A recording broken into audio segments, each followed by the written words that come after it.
Everyone, Mike Wisniewski with Materials Exchange, and with me is Pedro Lorero of Nomad Framing, and we're here to talk about Pedro's business. And one of the reasons I wanted Pedro to talk is because I think the framer, today's framer, is a misunderstood business because it's developed into a much more sophisticated operation than when we think of the hammer swinging guys of the 1980s. So, thank you, Pedro, for being here. Thanks So, for tell me, having me. how did Nomad get started? It's a long story. So Nomad is actually the second company. So Alltech is the parent company. Okay. Alltech is 33 years old in January, and Alltech, founded by my business partner Jalsa Shiro, was a residential framing outfit. So we did single family housing for all the national builders, so KHAV, Toll Brothers, all those guys. In the recession, we noticed that that single family market was obviously not moving. Right. We had tons of units on the contract, but nobody was buying them, so we weren't framing them. So we pivoted and we went to the multifamily. It took us a few years to realize that the multifamily was really where we were being successful in. And so in 2016, we founded Nomad Framing, Okay. which is the company that really only focuses on multifamily. So we're a turnkey framer that serves the Northeast, New Jersey, New York, and Pennsylvania.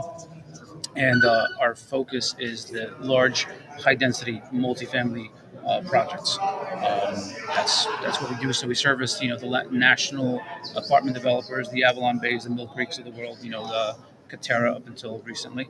Okay. Those are our customers. Um, inside of the group of subcontractors or contractors, what is your exact role? Where do you fit in?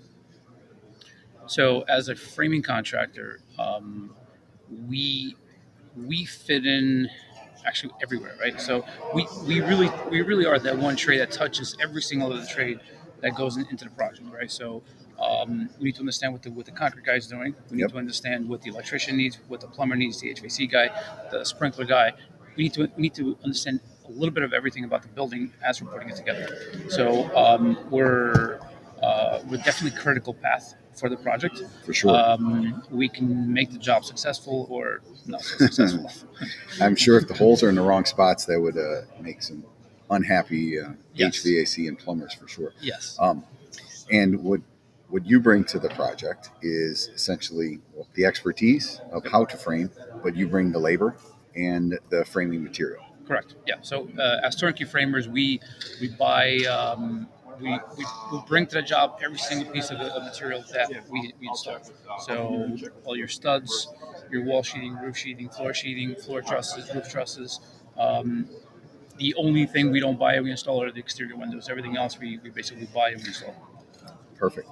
And what are you asked to be held to on these materials as far as pricing goes? Like what kind of exposure do you find yourself Well, in on when you take this contract? very significant exposure. So again, these are large projects. Our sweet spot's usually between 200 to 300 units.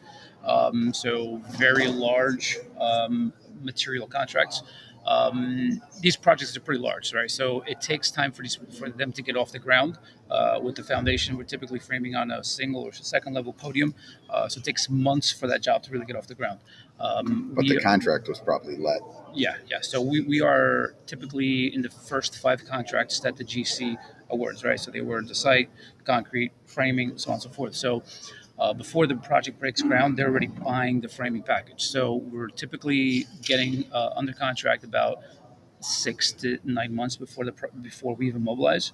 And then Okay. depending on the job, we're on site for depending on the phases of the project between 6 to 9 months building it. So at any given point, we have to secure contracts for materials and labor. But obviously, the materials is what we're talking about here. The materials and labor for 12 to 18 months on any given period. Wow, that is a lot. That is a ton of exposure. So the let's say I'm a developer and I go to my contractor and I say, okay, I want to build this building. Contractor says, great, this is what it's going to cost. And then he comes to you and says, Pedro, what are you going to frame this for me for? And if it's today, October 1st ish, you could expect that you wouldn't start pounding nails until probably July 1st. Yeah, possible. Yeah, we're looking at projects right now that they're actually further out, and especially now our clients, more so the owners and the financial pieces of the project, they don't want any risk in the materials because they've seen Right. what happened over the last 18 months. Yeah. So they want to push that risk as fast as possible. So they're actually trying to contract us earlier than they typically would have because they don't want to take that risk. Right. And you don't want that risk either. I don't want that risk either. So you're using your vendors, Yep. critical vendors, to take on the risk and manage that for you. Yeah. So we obviously have vendors. They're truly our partners. Yep. Because we're taking all the risk in the labor, and at the end of the day, even being a turnkey framer, we only want the risk in the labor. Yep. And that's significant already, right? Because labor is definitely going up, and if we negotiate well with our customers and not so well with our subcontractors, it leaves us in a very precarious position.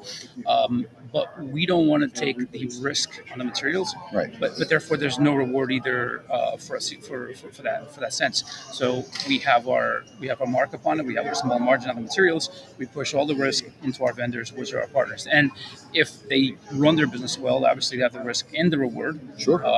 If they don't, then they have the risk. Right. But it's on them. So the key to that whole thing is having a good partner. Correct. And we talked a little bit about contracting it up properly. So Correct. One thing I've learned about contracts in my life is the people who say, "Oh, you don't need a contract with me," Are the ones you need a contract with, right? Yes, exactly. And if someone says, "Yeah, I'll do a contract," absolutely, let's dock it up. Yeah. You probably never pull that piece of paper out. Correct. You're absolutely right. Yeah. It's interesting how that all works. Well, this was great. My goal in talking to you is really to kind of inform our industry about the role and the development of the turnkey framer. We're going to see a lot more of you personally, and your industry. I think it's filling a great void where the general contractor probably didn't have the expertise that you guys have. Yep. It comes back to letting everybody do what they do best. Correct. And stay in your lane, right? Yeah. Stay in your lane and stay out of trouble.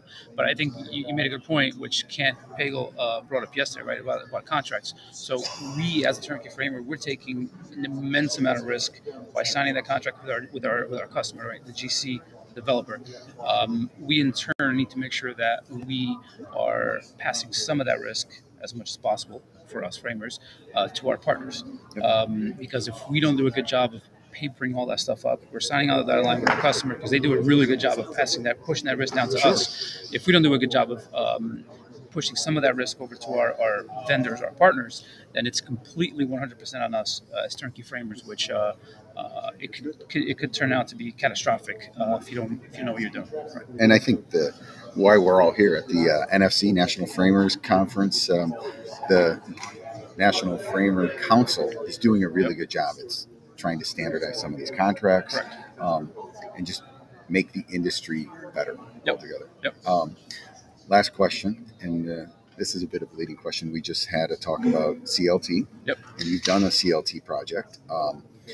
What do you see coming down the pipe, like in the next 10 years, that just for people to kind of be thinking about, oh yeah, I remember when I heard that, when Pedro said that back in 2021, as far as how we're building today, or how we will be building in tomorrow. So I do believe in CLT. I do believe CLT is a future.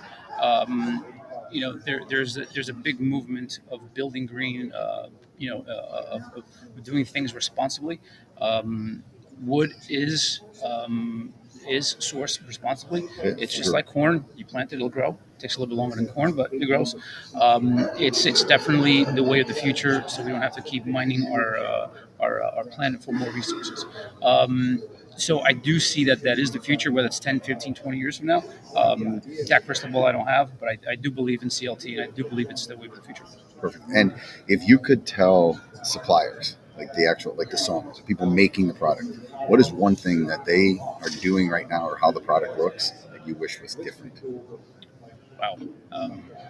Would you like a higher quality, a different product altogether? I really don't know how to answer that question. No worries. We actually hear from the component manufacturers that they want a perfect stick, so their machine runs well. but yeah, I mean, But you guys are still artisans yeah, in the field. having a perfect stick is one thing, but we call through the stuff, right? So we have pretty good relationships with our vendors that they know what we like, what we don't like, and yeah, at the end of the day, we're always gonna need some blocking. Perfect. All right. Hey, thank you very much. Right. Appreciate it. Best Thank of you. luck in the future. All right. And I know we'll be seeing more of you and more Nomad framing. Yep. All right. Thank you. Thanks, for guys. having me. Bye.